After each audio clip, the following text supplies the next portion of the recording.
Good morning. At least it might be morning where you are. Now we're going to be getting into the standard normal distribution. And so we're going to need a table in your book, which is why I wanted you to bring your textbook to class. So just to kind of recap where we're at. So in chapter 2, we looked at the distribution of data. So with tables and frequency distributions and things like that. In chapter 3, we looked at measures of data sets, including measures of center and measures of variation. So remember, measures of center were something like mean, median, mode, and variation, measures of variation were range and standard deviation. So that was some information there. In chapter 4, we looked at principles of probability. And then chapter 5 dealt with discrete probability distributions. So again, we had X was a specific countable number. But now in chapter 6, we're looking at continuous probability distributions. So now it's not countable. So we're going to have something like our bell-shaped curve.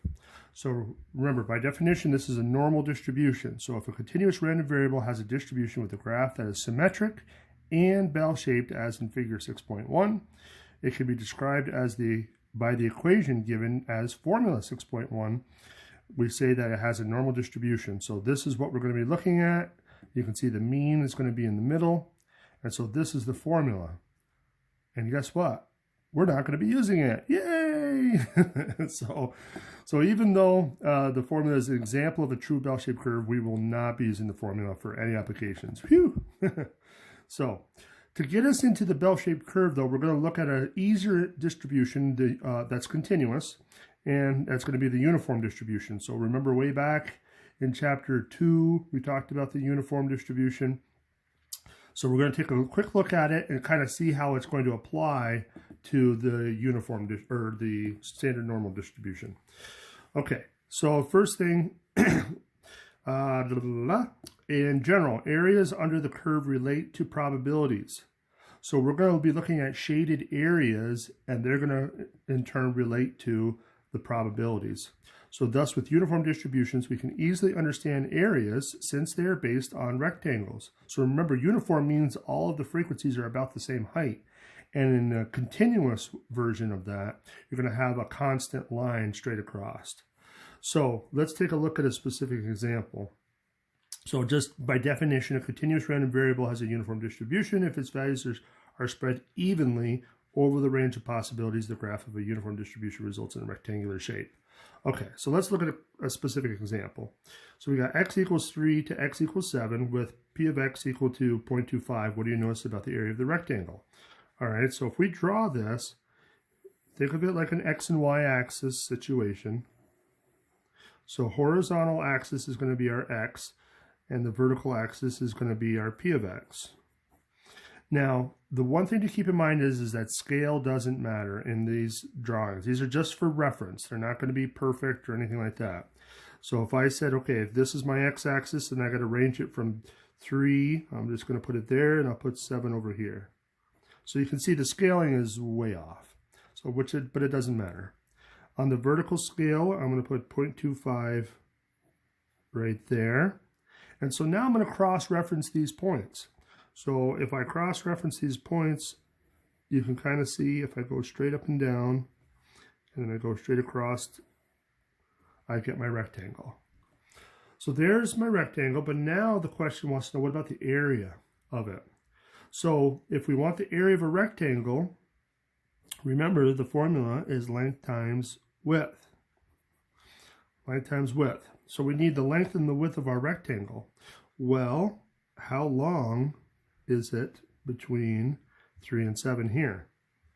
Well, we can just do a little subtraction. 7 minus 3, so that's equal to 4.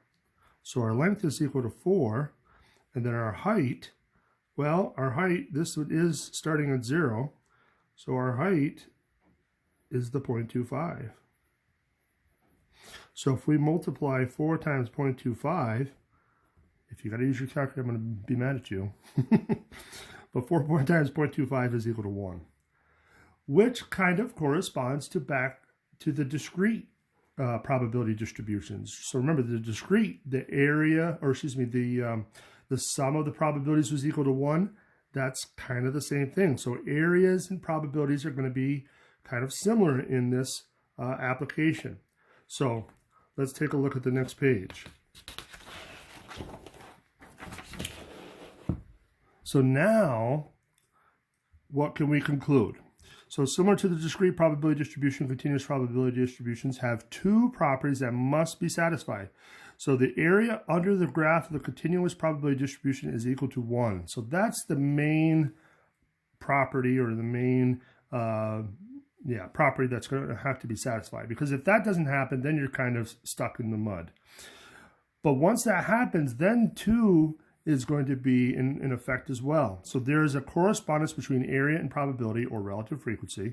So some probabilities can be found by identifying the corresponding areas in the graph. So we can directly relate areas and probabilities once we have this condition satisfied. Now, the technical terminology here, the graph of a continuous probability distribution is called the density curve. So basically that horizontal line that was in your uniform distribution, that's technically called a density curve. The bell-shaped curve is technically called a density curve. So if you ever hear that terminology, that's what it's referring to. Okay, so let's try another one and see and answer the question, do the following conditions yield a uniform distribution? So we got x equals, not sure why there's a big space there, but there is, 16,200.5. So we're going to do the same thing.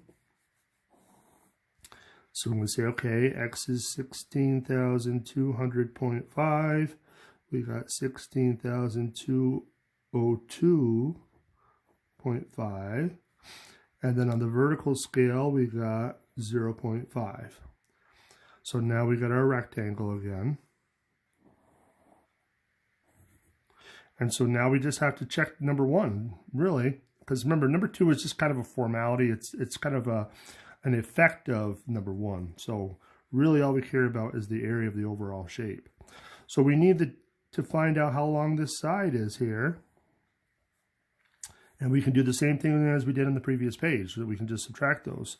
So if you subtract those, what do you get? You get 2.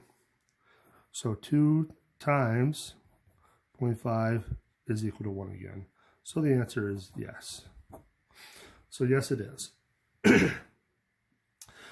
So despite these numbers being really huge, and it might, you might say, oh, there's no way, but look how close they are to each other. That's the issue that you care about. So if they're really close together, there is a good chance that it could still be a continuous probability distribution. All right, so now that we know when we have a situation like that, well, now we can look at a specific problem and relate it to a probability. So given the uniform distribution, find the probability that a randomly selected weekly salary is A, greater than $275, B, less than $210. So we got our overall world for our problem is x equals 200 to x equals 300 with p of x equal to 0.01. So let's draw our world first. Let's do A.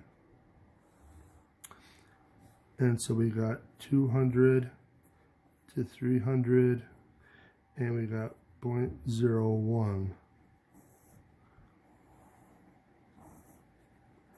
Okay, so that's the first thing I would always do, is just draw your world, and then let's look at the first part. It says greater than $275.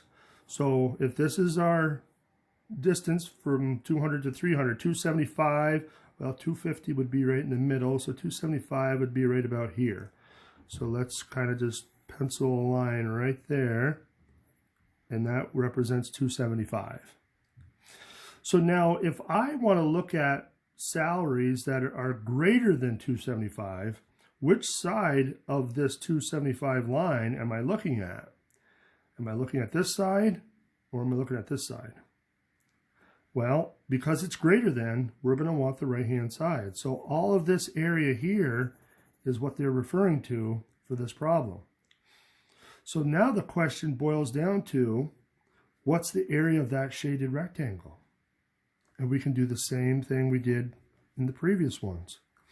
We've got to first figure out what's this distance here.